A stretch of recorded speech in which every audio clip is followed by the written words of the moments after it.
She's a doctor. Hi, I'm Dr. Dovec, and she's a dietitian. Hey, I'm Hannah Schuyler, and together we are The Doctor Dietitian Collab. Well, we are back again, and today we are talking about a very important subject. The title here is Mentally Tough. We're going to navigate all of those mental, psychological, emotional challenges that come with massive transformation. Yeah, and obviously bariatric surgery is a massive transformation. It sure is. Bariatric surgery is a mind game. It is obviously a physical transformation.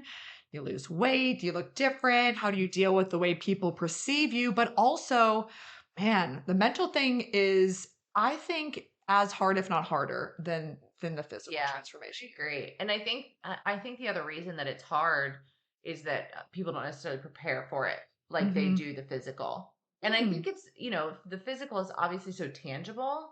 You can literally physically prepare for surgery. You can buy your supplements, you can buy your, the new clothes, you can do all of those things, but like how you can't touch mental health, Yeah, that's true.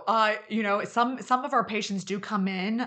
They have therapists. They have, you know, weekly sessions. They've been doing it for a long time. Once in a while, we even get a referral from a therapist that this patient, I think, is mentally ready. They would make a great candidate. We've talked about that. But that's kind of rare. That's extraordinarily rare, Yeah, right. unfortunately. And I think sometimes sometimes the therapist is the one that maybe will dissuade them, well, I don't think you should do that for whatever reasons. And it's always a killer because I don't know, we're the experts and we Right. know, and I And think that's such it a would be a game trusted changer. person. If you've been working with them for a long time and they're the ones that say, you poured your heart and soul out to them and they're like, I don't know. Mhm. I bet they play a lot, they have a big impact in that. Exactly. I was just listening to a podcast on my way to your house. It was good old Glennon Doyle, and they were doing a word of the day, and they were talking about a concept called terminally unique. And this concept is that so many of us, yes, we are all little snowflakes. We're individuals. We, have our own stories, but and some are undoubtedly harder than others or just different than others. I mean, there's always that, but there is this kind of central core suffering that we all kind of go through as well. We all experience highs and lows and anxieties and all of these things. But I think to the point of terminally unique is that you think that your story is so different that bariatric surgery can't possibly work for you, Right. that you can't possibly get any benefit from therapy, that no one has possibly been able to help or to understand or to have empathy, compassion towards you and your story. Yeah.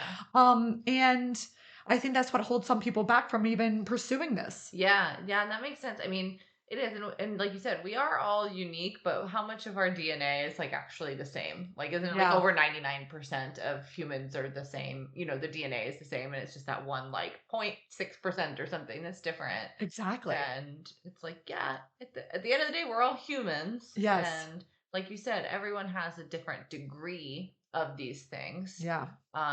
And some people are put through a lot more than Yeah. others, but there's gonna be very few people that are out there that it has something that you've never heard of, or Exactly. And, we're going to talk a lot today about even resilience and, having these life's barriers and really just pushing through the obstacles and the challenges and the way, you said last night we had a support group. You said, and this is, we hear this all the time, but the way people respond to you, that's them, but the way you react to that is something that you can control, and that's something really big and important for all of us in many different situations, not just about our bodies or our weight loss or our health. It's well, many things. You used a word that triggered something in my mind. So I used to work at a summer camp. I think I've talked about it on here before. And one of the things that we, learn about, because you're working with kids, right, from age 7 to 16. So you're getting all sorts of attitude and all sorts of things. And these are kids with chronic illnesses as well. So they are also going through a lot. So a lot of behavior, generally behavior issues. And one of the things was like if a kid was doing something that was frustrating to you or, was against the rules or whatever, you had to figure out how to react or how to respond and not react. Mm, And that's always stuck with me of like, if you react, it is like a visceral thing. You yeah. just do it. It's not intentional. If you respond, it's like you take that time and respond, so I think that even with those types of things, like we were talking about in the sport group, somebody saying a negative thing to you, and I think a lot of people's trigger they would just react. And the Yeah. patient that shared their story, I think she responded, which was good. She came back with something and just said, this is what's going on, and then kind of moved Mhm. along from it. But I think it's those things that like get you staggering back in your mind and you're stunned. And it's mhm, one of those like Monday morning quarterbacks, like, oh, I should have said this. I yeah, should have done that. And like how often we play conversations in our minds oh of like, yeah, all right, I'm going to go in and I'm going to ask for this. And then they're going to say that. And then I'm going to come back with this. And I'm going to be so witty and perfect and sharp and intelligent oh and yeah. perfectly articulated. And then in reality, you're like a mess, you know? Or I always think it's funny when you do that and like say you're asking like for a raise or something and you Yes. go in and you're like you have all your arguments and then they're like, yeah, absolutely. Like, yeah, we'll you're totally right. And you're like, I kind of wanted to fight a little Yeah, like I've bit. been prepared. I've been going to Exactly. war in my mind Right. over And you've been this. anxious or you've been anxious about it. And I think that's how a lot of people approach bariatric surgery too, of like they're so anxious about just asking the question or they think like that we're gonna be mean or brutally rebuff them or, like all of these Yes. things. And it's like, no, we'll probably just help you along and like and I think people work that up in their mind about a lot of things. That's so true. We work so much up in our mind. Mhm. And boy, you're so right. I hear all the time people were like thinking that we know, we recognize, we talk about this, but it's really true. Like it does take just a lot of rawness and just like we talk about vulnerability and just coming in and being like, I need help. Asking for help is the hardest thing that you'll ever do. Right. It's liberating once you finally do, but it's just so much anticipation and people are always like, oh, I thought you would yell at me about like, well, they almost feel like they have to like let me Yeah. explain like why I'm here and why this happened. And you don't owe me any of that. No. Like, and I'm like, I'm always surprised, but I do hear that a lot, like I on the hear it a initial lot too. I consult. hear it a lot too in when I do nutrition visits as well because people are like, well, I mean, this is I wanted to be honest about it. And I'm like, that's what I want from you. And like there's no judgment. If you're doing X, Y, and Z, that's why we're here is to help you move away from that habit. And Yeah, it helps if we know about it, first of all. It yeah. doesn't help me if you don't tell me about it. But um yeah, it's like there's no but people do, I think they just and probably because in other aspects they are met with shame and judgment Mm. about these choices Ah, or about the yes. situations that they've ended up in or, whatever the precipitating event is.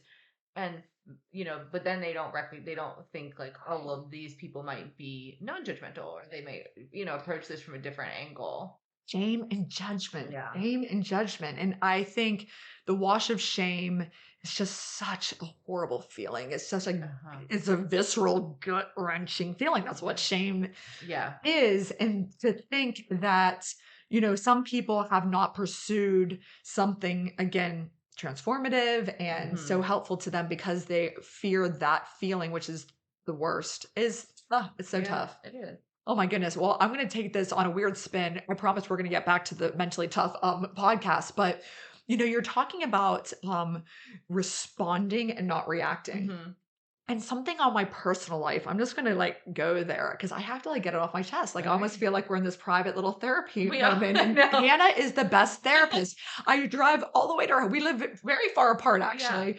And I just like I'm like giddy always, like driving the 45 minutes to get up here. Because I know that it'll make me feel better. I'm like, make me Yes. feel better. And I have to talk things out. So like some people I think everybody needs to talk it out, but some people maybe don't do it as much or they just Some can't do people, it. yeah, it's like some people journal or do or meditate. I can't, like, journaling stresses me out. So, Yeah, that's too no. much. It's like almost like I would be stressed out about like I should be journaling and then it's like on my Yeah. to-do list of like Right. Am I journaling right? Yes. Yeah. It's like too much. Well, I just will talk it out and I will be repetitive. And that my husband, Aaron, he'll be like, are you telling that same story yet again to somebody else? And it's like, yes, I am. I am looking for, oh, that was a good perspective. That was good feedback. Yeah. And then finally, like I'm done with it, but Right. I have to go. You have to get it out. I have to get it out. But anyway, this story, it's going to sound a little bit like first world problems, but it is beyond what I'm about to say. It is about my house. Oh gosh, yeah. Okay, so I moved here in the summer of 2021 and we looked for houses and then we found this like perfect little lot of land and it was just like the location we wanted to be in. And anyway, builder, they all tell you all these great, amazing things and all this stuff. And we did our research and we, asked for references and everything sounded fine. And we went for it.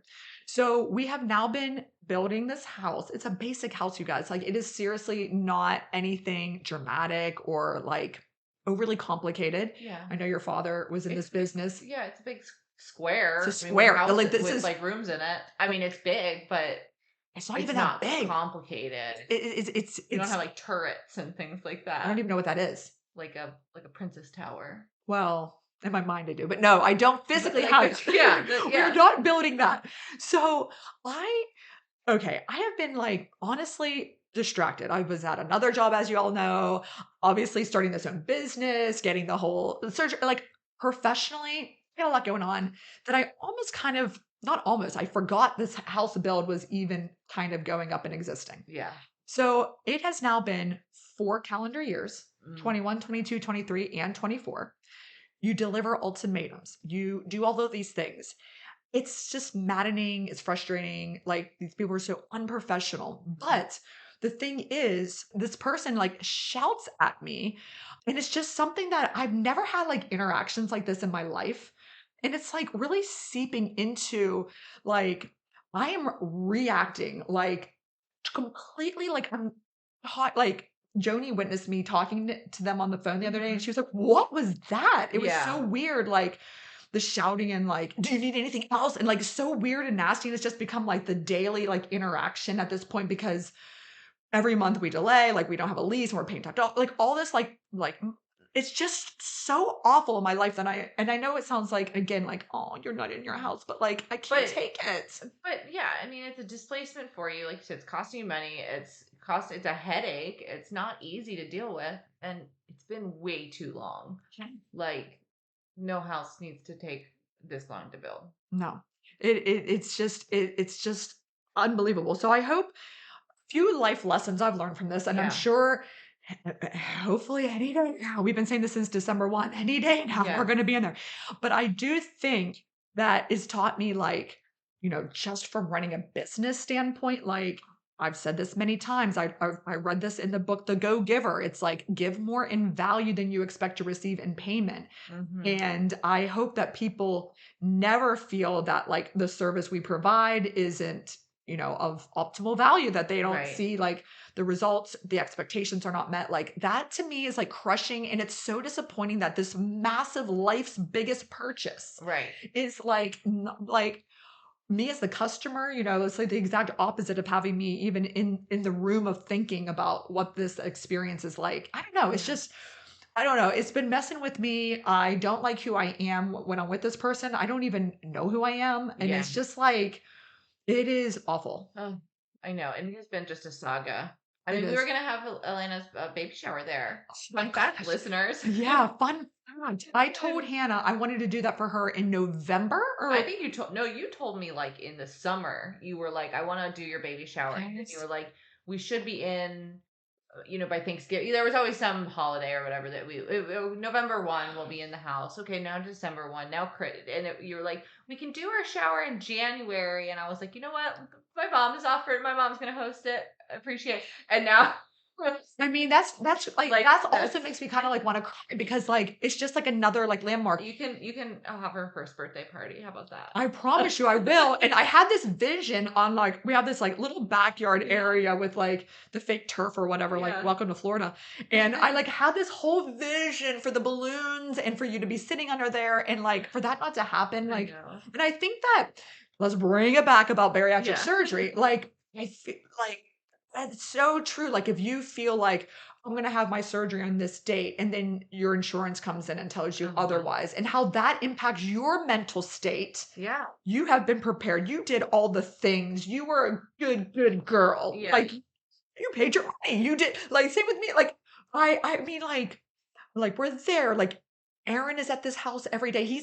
There's no contractor. He's the GC, like all these things. But like you do all like when you do all the things and it doesn't work out the way you Yeah. want it to, like, okay, let me look at the silver lining. That's just like mentally messes with you. Yeah, it does. And but that's where we have to look at, like, yes, where does, like, we're talking about this mental toughness come in, and Mm, it is about looking for the silver lining, and then it's also looking, I would say, it's like, what do we take from it and learn from it and move on to the next experience? Then yeah. obviously I don't think you're going to be doing another house build anytime No. soon or No. ever again. Ever again. But there's lessons to be learned in that, and it's like, whether it's okay, we need to end a relationship sooner than, or when we, We at the should have done first that. sign of issues, which that can be a tough lesson to learn, because I mean, hell, that goes into personal relationships too, I think. Which can be another mentally tough thing to do, is ending those. But just kind of looking at, what can I take from this, Mm, and how can I let it, like, toughen me up, basically, mm. without becoming Hard. hard. Exactly, without becoming mean and nasty yourself I and know. becoming that person that you are with them. You obviously don't want that to seep into No, the you rest of don't. your relationships and interactions. Exactly. It's like, gosh, I'm so exceedingly frustrating and someone is wronging me so, so, so very much. And then you turn around and think about like a patient's like, oh, I had my final consult yesterday. Did I get my insurance approved? I'm like, ma'am, it's Yeah. been free. Yeah. And then you're right. You have to like step back. They're excited. Yep. You should understand Right. that this is going to be one of the biggest things for their life. Right. And we're a part of that on a daily basis for people. We Yeah. have to constantly level set and realize like this is the big thing for them. And you have to make everybody truly know that you are special and that this is a Yeah. big deal. And And it is, and it is easy to forget that, for us as providers, is that, um that is your individual experience, but we're seeing people all the time. yeah, So it does. It's like that uniqueness, uniqueness. or what did you say? Terminal. Terminal uniqueness Yeah. that we all think that. Now, Yeah. back to that concept though, I think a lot of people who, and I'll just tell you this, like this is so personal. But my husband Aaron, I've told you guys a lot that he takes Wegovy. He's taken it since it like really just first came out. And he's just been really successful for it. He's in like Wonderland. He's Yeah. been maintaining in the 190s. He was in our relationship. Most of the relationship he was in the 230s, 240s. Uh-huh. So it's like amazing, Yeah. that he's now this is like his new norm and all this amazing stuff. And so he gets it. When things get stressful, I can see and understand really I see it firsthand through his eyes, this emotional eating cycle of this. Mhm. We talk a lot about how you feel stressed. You feel like I need something to take this edge of Right. like anxiety, stress, like I'm about to explode. Like Mhm. I want to do some kind of drug or something. Like I want Yeah. this feeling to go away. And we all get to that point.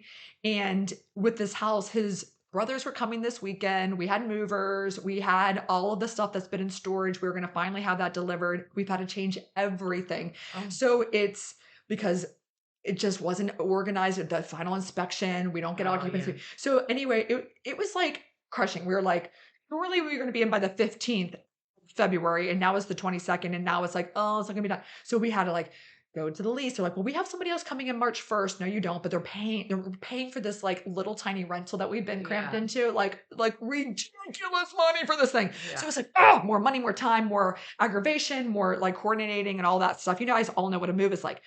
But when he had to come to that thing, and his brother, one is coming from Arizona, one is coming from Pennsylvania, and they had to rechange their flights, and then the one flight couldn't be changed because it wasn't like a true emergency reason why he had to change it. So then Right. we paid the difference. It was just more money and more time, more aggravation, and all this stuff. And Aaron just like left the house. like just ran out of the house. Yeah. And I'm like, where are you going? Like, what is happening? And um, I'm like, all right, he just needs to drop it off. He didn't call me. He didn't answer the phone calls. I'm like, let him just do his thing. You know, we've been married for almost 15 years this October. Like, I got this guy. Right. I know what's happening. He came back in with a huge chocolate cake. Oh my gosh. I know. And he just started just eating it with milk. He's like, I don't care. I have to do this. Like, I have to like, and I haven't seen him like really even eat this kind of stuff for a long time. And I saw it, I got it. And like, he was like, I don't care. I'm like, is it making you feel like, just don't talk to him, just leave him alone. Yeah. But anyway, like I saw this whole like moment, and I'm sure that made him feel more guilty and like, what the hell did I do that for? And just this whole like vicious cycle. And I don't know. I think a lot of us like turn to that, and that it goes to some of this, you know, we're talking about mental toughness. If that's the way we've coped and that's the way we have been able to mentally be tough in life's situations, you know, we see that. And I think about like way bigger issues than a house not being done on time. And like you know, we have some people, and I'm sure she's listening, you know, like I think of one of my patients' stories. They lost a child when she was a baby, and just like how that lingers on with you for life, or like just horrific, unthinkable tragedies and loss and rapes and abuse. And just, I know there's just a lot of things out there. And I do think that we're going to talk a lot about like how to cope with that. And I do think that our, you know, having support groups and like-minded people, it's kind of crazy that like your biggest fan may likely be, especially in this community, complete stranger. Absolutely. Yeah. And we see that a lot of like, oh my gosh, or like somebody won't post for a while or something, and people are like, where have you been? We've missed you. I know. And like That's it is super supportive in that. But and I think when we look at bariatric surgery and things like emotional eating or whatever your coping mechanism is, but I feel like that one especially because it is so taken from you when you have surgery. Because a lot of people cannot do that. You know, if they went and got the chocolate cake now, it would physically make them feel absolutely terrible. I mean, terrible. It's not going to kill you or anything like that, but you're not going to feel good. You're so sick. And so that's where it is. It's figuring out what's that other thing now that I'm going to do, because life's still going to throw situations at you. And so and we can't all just be resilient through everything. Just be resilient. What the hell? Be resilient. Yeah. Like, what is the definition of resiliency? Actually, I was going to look it up, and then I was like, I'll ask Hannah. Because Hannah will have some sort of like incredibly brilliant words. Pull it up on ChatGPT. Just Google it. But you know, I think and that's where we talk about, and this is also where we talk about, you know, working with mental health professionals in addition to your, you know, surgeon, dietitian, whatever, but finding alternatives for that, you know, whatever that mechanism is, if it is eating, which for a lot of people it is. And this is also why we caution people on things like alcohol use, because it can very easily transfer that as your mechanism to respond to things. Very, very and it true. might be better tolerated than the chocolate cake. It's true. You get a very quick buzz. That edge is taken off in a sip. Yeah. An ounce. I mean, especially like if you haven't had it, you stayed away, and then it was like, and then you need more, and tolerance returns, and with it, decisions. And yeah, I mean, we've talked a little bit about transfer addiction, and a lot of people criticize us as providers in that we don't talk about it enough, that we don't really warn people sometimes about that feeling. But you just said like food is taken away from you, that coping mechanism, that dear old friend. And I think even if you're not addicted to food, which I think is where a lot of people think like, oh, well, I don't have a food addiction, so it's fine. Yeah. But there's disordered eating, as you are, you know, you've spoken about. I think one of our best podcasts is the one with Laura Grabo, who's an expert in all things mental health, weight loss, transformation. And I cannot stop thinking about her, just the correlation between having bariatric surgery in those early days with grief. Yeah. The stages of grief. The grieving process. Absolutely. And sometimes you have the anger, the sadness, you miss it. And then ultimately you get to these longer spans of acceptance. And I think that's, you know, That is, like, wow, that's how you kind of start to deal with it. You never forget. You never, it's not that it's not kind of lingering sometimes under the surface. It's like you're in recovery. That's the whole thing about, Right. anything. Addiction and everything is just it's long term. Yeah. Very much so. So, one things preoperatively, in preparation for this, that a lot of insurance companies mandate is this whole psych evaluation. Mm-hmm. And I hate the name of it. I think that it's like I have to be evaluated to see if my psyche is worthy to change my life and have Right. a surgery to do so. It's like, I think that it kind of misses what it should be a little bit.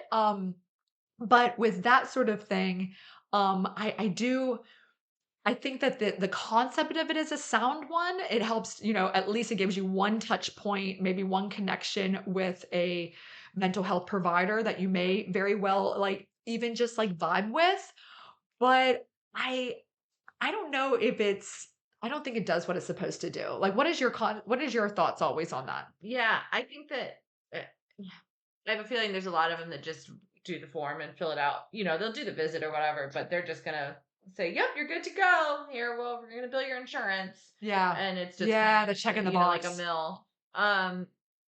I do think it is a good opportunity for people to get into, like you said, they might find somebody that they like, Mhm. if they don't already. The other thing that frustrates me with them is the therapists who feel like they can't do the clearance. Like if it's somebody that they've Ugh. worked with for a long time and they're like, "Oh, but I don't feel comfortable writing that particular letter." Yeah. What? Like, here's a template. Ask Yeah. questions, answer questions, Yeah. write it down And and maybe you go. should be working with this patient about these kinds of things. Like this is obviously a big part of their life. Um Yeah. but I do think that, and a lot of people will say this, and I think this is actually Laura's title. It's like it's the missing piece, Mm. and I think that a lot of people don't do more than just the psych evaluation. They think they're like, oh, I'm clear from that, so Mhm. they're like, I'm good to go, and it's like, well, you may or may not. It's not to say that you shouldn't have surgery. Yeah, absolutely, that's fine, but there can be so many things that crop up afterwards, and I think too, even just in the last few years, it's become so much of a less of a stigma to go see a therapist. So Mhm. I mentioned this on the last podcast. I think that when on my maternity leave, I was watching like a lot of like Desperate Housewives and Ugly Betty, and those are Yes. from like the early mid 2000s, right? Yes, Like yes. 2004, I want to say around is when both of those shows come out. It's interesting when you go back and watch shows from that time period or even a lot earlier than that. Anytime somebody says that they're going to see a therapist, first of all, they always call them a shrink, Oh, which that's like right. you never hear that phrase anymore. I don't hear anybody saying I'm No. going to see a shrink. And they also Mm. it's met with like, what? Why would you need to do that? Like like that means you're insane. Mm. And it's kind of funny because so many people they're like so against it, and it comes up in these shows, every so often, but it's like you really, and then you think back to other times where like, yeah, it's just always brought up as this super negative thing. And I think that has changed a lot. I think with COVID, it really brought a lot of that to the surface Completely agree. because people were struggling, as a whole, and we were Yeah. all in this huge, life changing, life altering thing. So I think it became much of a stigma, but I don't think that it's caught up still that as many people are doing it, or, Mhm. I mean, I don't see a therapist. I probably should, Have you ever? Mm-mm, Never. Oh, never. I have many times. Yeah. I Many always times. mean to, that's not true. I went one time for an evaluation, to see if I have ADHD, but that was more of like an eval Did you? than I needed further testing, which for somebody who has problems with executive dysfunction, it's really hard to then follow up on, getting more appointments and doing all this. I was like, great. So you have somebody who might have ADHD, and now you're going to tell them to go do a bunch more tests Yeah. because they might have a hard time getting things done. Hmm. And it was also like right before we were moving from Chicago. And so like I couldn't get in with the person she recommended, I think, in the time frame Got of it. when we were moving. And then I don't yeah. I don't know if you do. I probably do too. I'm all over the place. So Yeah. we're just high functioning. We're Yeah, gifted, Hannah and I. I'm just used to things not being right up there. So yeah. Yeah, So I don't know what is going on, yeah. but yeah, I think there are absolutely a lot of struggles before, after surgery mentally, that you need a good therapist that you can vibe with to Mhm. go over those things. So you're right, all therapists are not created equal. Yes, And yeah. and They're allowed to have specialties and to not deal with certain things. That's totally fine. But then maybe you need to find somebody new. yeah, You know, no doubt like about it. Now, just so that you all know that you are not alone, I'm going to say that a rough estimate of 100% of our patients have anxiety and depression, yeah, at least anxiety. at 100%. some level. Yeah. I mean, I tape every day. These are the post medical history at baseline. Mm-hmm. You have, of course, morbid obesity, Mm-hmm. aches, pains, fatigue, depression, anxiety. Those are like the top like Yeah. five things that everybody kind of has. And some are more open or honest or have sought treatment for it, and others have not. But boy, I think everybody it feels anxiety, Yeah. stress, shame, And all of the I things. mean, we talked about this when we did another episode about, kind of the situational anxiety too versus kind of the chronic anxiety. And this is a time where you might have some additional anxiety in your life, and Oh, yes. maybe you don't have diagnosed chronic anxiety, but you're about to be going through a huge transformation. I know. And that's the big thing. And so on our next part of this podcast, we are going to talk about celebrating the journey. Mm-hmm. And how do you find just like inspiring ways to like commemorate your weight loss milestones or your non-scale victories that have nothing to do with food, and changing slowly but surely your identity of who you are. Mm-hmm. We talk about people's emails addresses being big guy 25, at Gmail, and you're Yeah, like my Santas. the Santas, the fat funny one. Mm-hmm. A lot of people, and I even, last night on the support group, I see that all the time where I feel like patients are just hiding behind like little jokes, even to me. Like I'm like, wow, this is your like ongoing like who you are. Yeah. Um, and you have to change that. And then when they come back, boy, I can tell in their personalities because we see them, of course, their months will go by and they're so close to it, they don't see the changes. And I'm like, not just, yes, the way you look is different, but the way that they compose their body, the way that they sit their body language, the way that they, I don't know, their confidence, Yeah. their How they speech hold themselves. patterns. Yeah. It's like really weird. Like their voices sound different. Yeah. Well, and then I think, the other physical things, it's like people get their hair cut differently, or they, Oh, yeah. they doll themselves up a little bit more, yeah. or whatever it might be, or they get new clothes that maybe they wear. I think a lot of times people move into like brighter colors and, just more Yes. exciting clothing after surgery too. They want to be visible. Yeah. Remember, I was the largest person in the room, but yet I was invisible, always black on black on black, Mm-hmm. no colors, patterns, stripes. Yeah. And here we are. Like, Yeah. look at me. Yeah. I'm here. I'm deserving of that raise, to be seen, to be heard. Yeah. Oh, that's so heavy. That's so much. It's so true though. Yeah. And it's a gradual thing that you might not see yourself like breaking out of this, kind of box that you've been in. On another thing, I think rapid weight loss can also trigger the mind and body not to be physical and mentally not to be on the same pace of transformation. That's what we hear all the time. This whole thing about like body dysmorphia. Mm-hmm. Oh my goodness, that is hard to, I don't know, just really people don't recognize who they see in the mirror. And or then they walk away from the mirror or they're not looking at the picture. And then of course, like you're not looking at yourself. It's almost like you don't realize like you lost so much weight. Yeah. Well, and you may have known your body as it was for 40 years, and it's only been this new way for 6 months. Yeah. Or it's changed so much drastically. And it's really hard to picture yourself in that new physique and everything. And then you're like still dressing again, doing some of the things that you've always done. You're still in the baggy clothes. You're still like just doing, it's just really hard to recognize. And again, I think we always tell people like take the pictures. Mhm. If you're feeling this way, look at them. Like don't just, it's really hard to see changes in your body in the mirror. Because Yeah. you're just too close to it. Yeah. And listen to people when they tell you that you look great.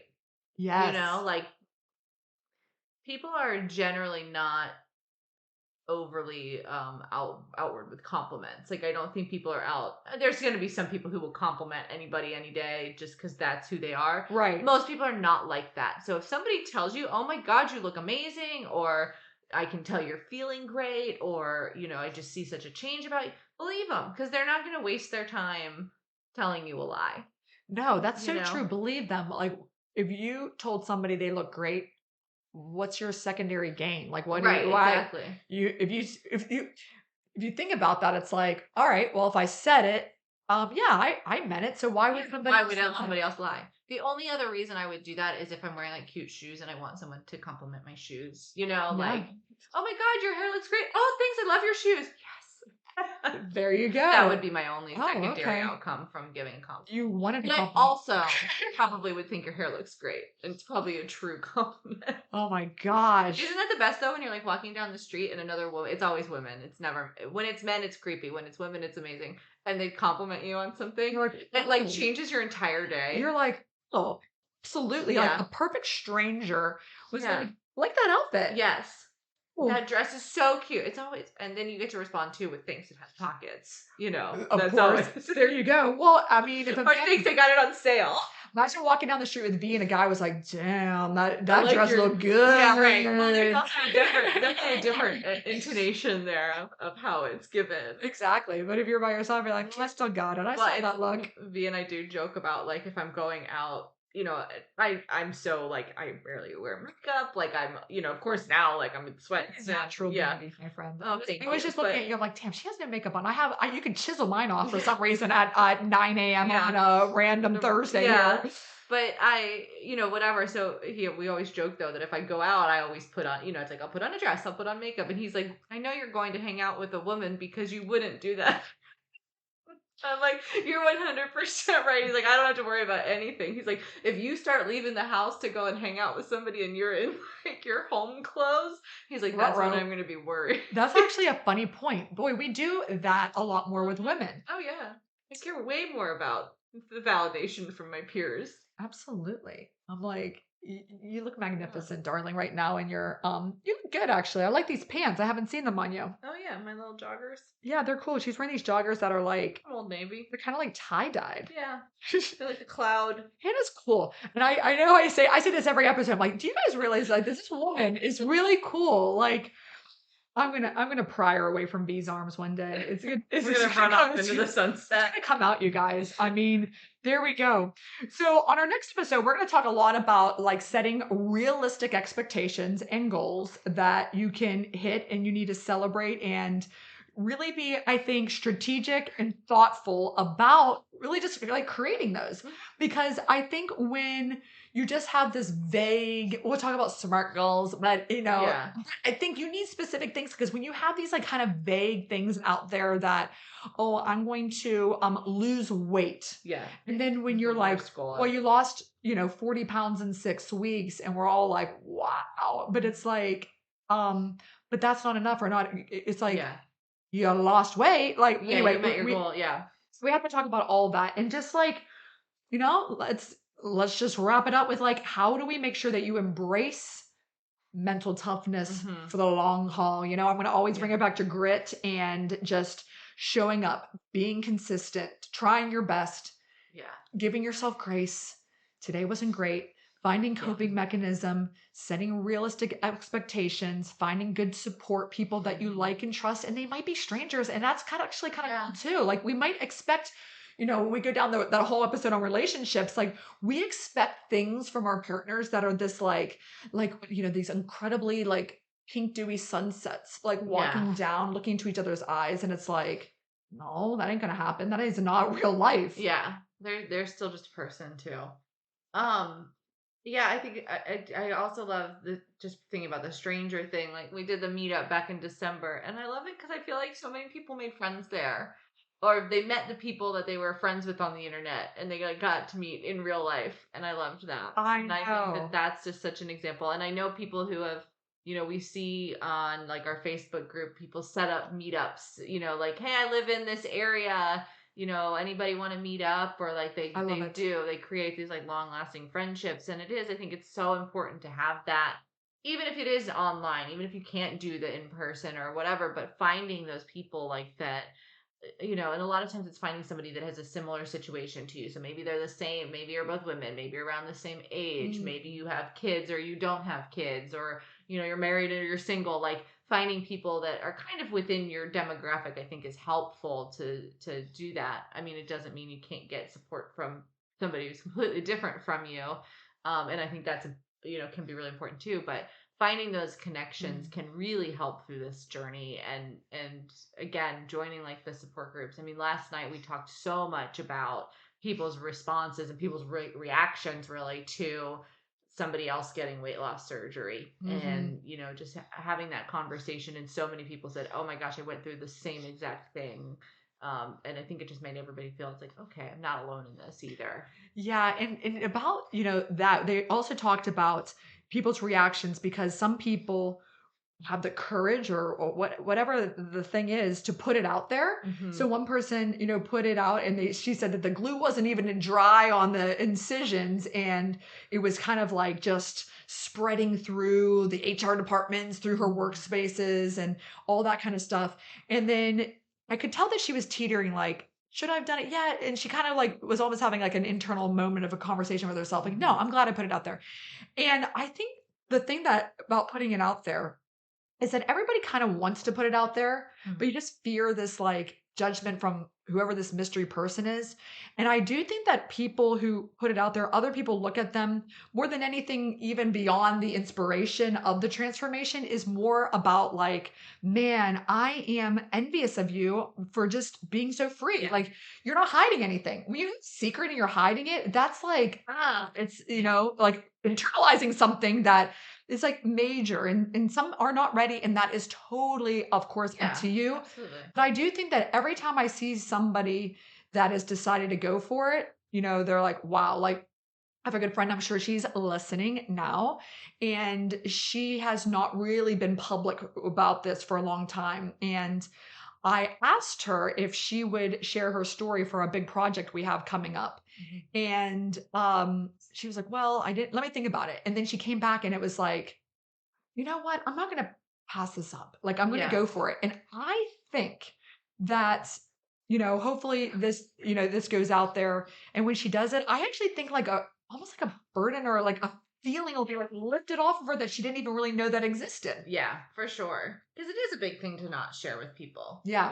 Like, um, and people are gonna wonder, and so then it's Yeah. also like, well, am I just doing this and people are talking behind my back or whatever? So I think that it's like, yeah, if you, and again, no, not everybody has to do this. It's not, you don't have to share your journey. It's medical. It's your medical life, really. You don't Yeah. have to That's share true. any of it, but.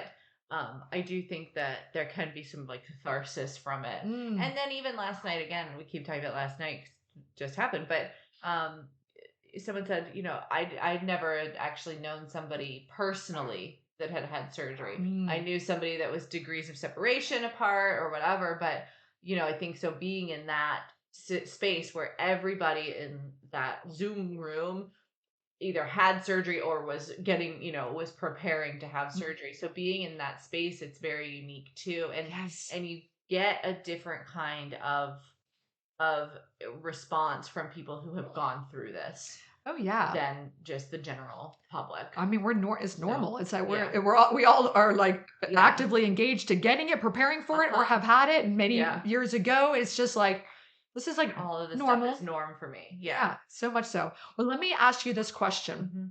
are you mentally tough? Oh, I think it depends on what it's about. I would say, my husband would probably say no.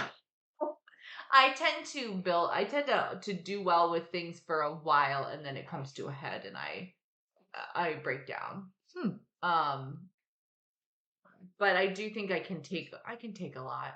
I Oh think, yeah, I think you're yeah, very mentally tough. yeah, Which sometimes, like you just said, talk about labeling and identity. yeah, Like, oh, you're labeled as like, oh, you're the tough one. So yeah, then, like, well, I'm the tough one. So yeah.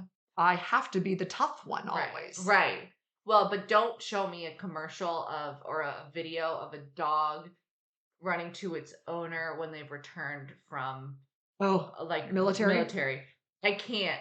And I'm not a particularly like patriotic person. I mean, we have family in the military, but I don't have like some strong connection to. Nope, can't watch. I bawl like I can't watch them. It's a Just universal thinking about emotional them thing. is like it making me tear up. I can't watch them. Yeah, no, I mean, because it's just like the ultimate sacrifice. Yeah. And you like look at this family dynamic that's Yeah. been torn away to protect you and your rights. Oh my God. Yeah, exactly.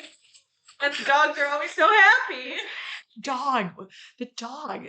I see. This is where I disagree, and because I don't get animals, and I know Yeah. I shouldn't even say that. But when the kid, The is kid. going to Oh God, no! When they show up at the school and the kid turns around, no, the kid's about to go play football for the state championship, Yes. and he's the star quarterback, and his dad has come back from Afghanistan. Exactly. Oh my God! Yeah, or they're always at a pep rally for some reason. It's always set up, you know. Totally. But yes, no, I can't watch the kids either. Yeah, no. Okay, well, yeah. I mean, no, I don't think. Yeah, Or I can't Home either. Alone, not Home Alone. Homeward Bound. That movie. It's another dog. It's Oh so yeah, weird. Yeah. I think Aaron loves that. My mom laughed at me because it was like on TV one time, and it was just the scene where the pets are returning home, and I was like in my mid-20s, and she's like, are you crying right now? It's like, no one has ever acknowledged to me. I'll just sit there stoic and there'll be tears just coming down my face, but no one will look like left or right if it's like an emotional scene. Like I don't feel like anyone's been like, "Are you crying?" Oh, she was making fun of me though. I know. Sure. I don't know why. We don't go there. You can cry and no one will call you out. I'm just like side eye, like almost like my eyes almost like roll all the way around trying to look, but I won't like turn my neck to see if you're crying. Oh my God. Hey, I do have to ask you a question. Do you watch the show Succession? I don't. No. Okay. Sorry. I've been on this kick about this show, and there's this like dynamic between these two characters, Greg and Tom. Mhm. And Tom, on this last episode I was watching, I hate it when people are like, oh, you know, these characters you know nothing about. But basically, he was talking about like, he was like, Greg, you look happy. And he was like, okay. And then he was like, Tom was like, I'm supposed to be happy, not you, Greg. And then Greg was like, it's not like there's like a finite amount of happiness. It's like, it's not like a one little pie. And then like, and I thought that like, if you see somebody else happy, it doesn't mean you can't be happy. Right. If you see somebody else sad, it doesn't mean you can't be sad too. Like, anyway, I was just like thinking a lot about like having finite amounts of emotions. And sometimes we're like, oh, well, I'm so happy for them. Well, you control that. So it's another part of just being mentally tough. Yeah. Are you mentally tough? I think so, yes. Yeah.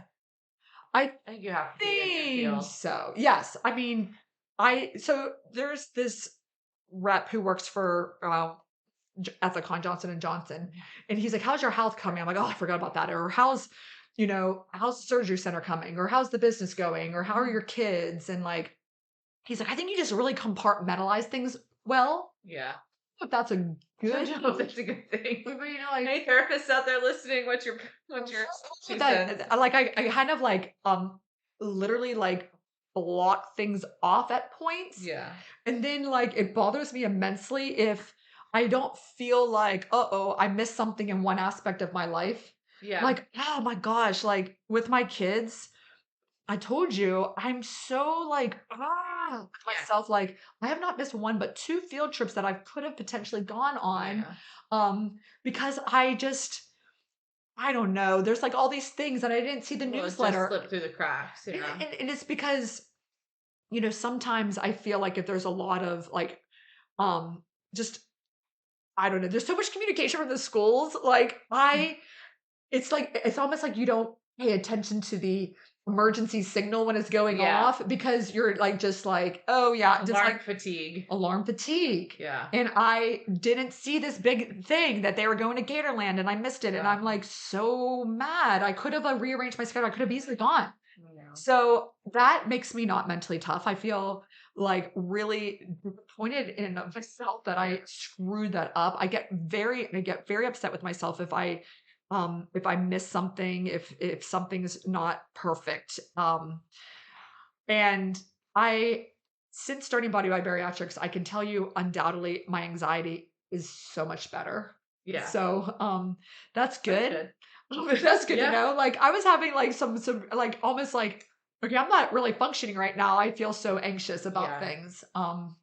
Like bursting stress balls in my hand, which are supposedly unburstable, like kind of things like It also just goes to show your hand strength. I do. I have an amazing thumb muscle. It's called the thenar eminence. I don't know if I've told you about that I've before. seen it. I think I made you like, Hannah, feel this thumb muscle. Like real creepy stuff. But no, I think I'm tough.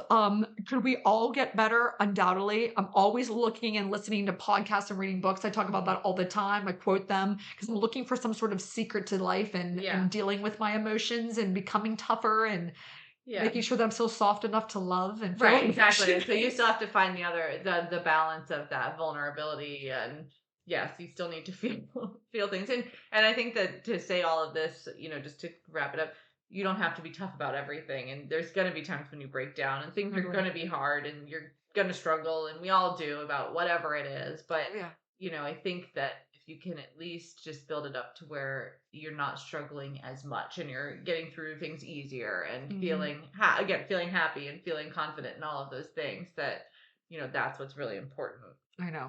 So I'm probably due for a good cry. I haven't cried a lot. I've cried in front of you many times.